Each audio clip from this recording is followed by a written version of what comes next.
एक समय की बात है। कर्माबाई, जो श्री कृष्ण की परम भक्त थी, वह रोज बाजरे की खिचड़ी बनाती और श्री कृष्ण भगवान को भोग लगाती थी। एक दिन जैसे ही कर्माबाई ने बाजरे की खिचड़ी का भोग श्री कृष्ण को लगाया, एक बालक उनकी कुटिया पर आकर खड़ा हो गया। वह कर्माबाई को बोला, माई, बहुत जोरों की भूख लगी है मुझे, क्या आप मुझे खिचड़ी खिलाएंगी? हाँ हाँ बेटा, क्यों नहीं, अंदर आओ। कर्माबाई ने बड़े लाड़ प्यार से उस बालक को पेट भर कर खिचड़ी खिलाई। बालक को वह खिचड़ी बहुत स्वादिष्ट लगी। वह कर्माबाई को बोला, माई, यह खिचड़ी खाने मैं कल भी आ सकता हूँ? हाँ हाँ बेटा, क्यों नहीं, और कल ही क्यों, तुम रोज खिचड़ी खाने आया करो।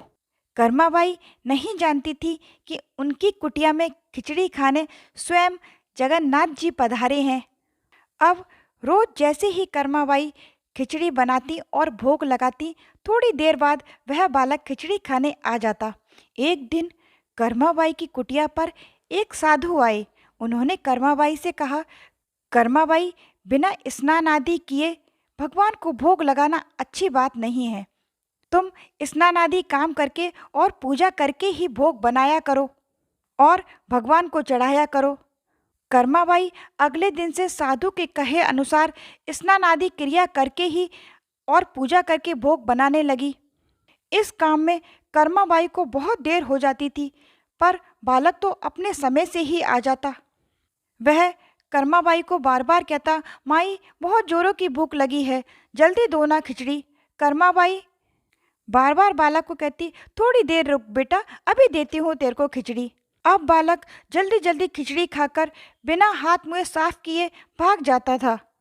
उसी समय मंदिर के पुजारी, जो भगवान की बहुत दिनों से सेवा कर रहे थे, उन्होंने भगवान की मूर्ति पर खिचड़ी लगे हुए देखा तो आश्चर्य में पड़ गए।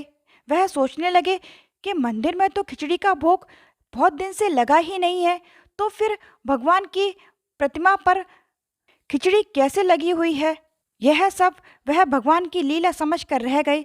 उसी रात उस पुजारी के सपने में स्वयं जगन्नाथ जी आए और बोले, कर्माबाई, जो मेरी परम भक्त है और इसी नगर में रहती है, वह मेरे लिए रोज बाजरे की खिचड़ी बनाती है। मुझे उनके हाथ की खिचड़ी बहुत पसंद है, इसलिए मैं सुबह सवेरे जल्दी उठकर उन्हीं के पास खिचड़ी खाने जाता हूँ।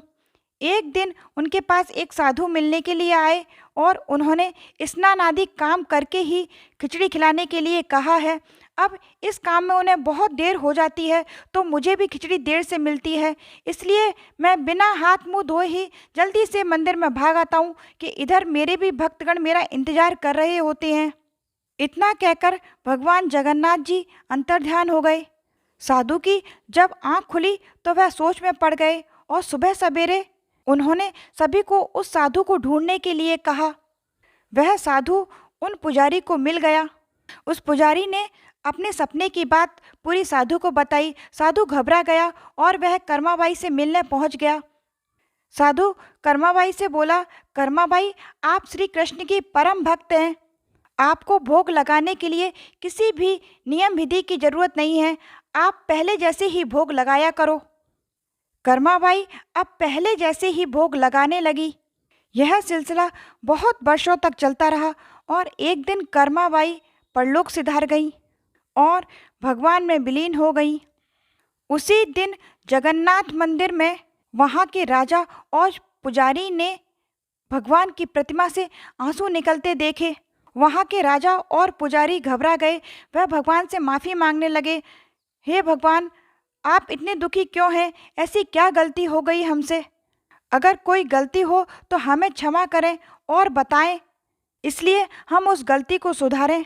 उसी रात राजा और पुजारी के सपने में जगन्नाथ जी आए और उन्होंने कहा, मेरी परम भक्त जो मुझे रोज बाजरे की खिचड़ी खिलाती थी, वह अब परलोक सिधार गई है।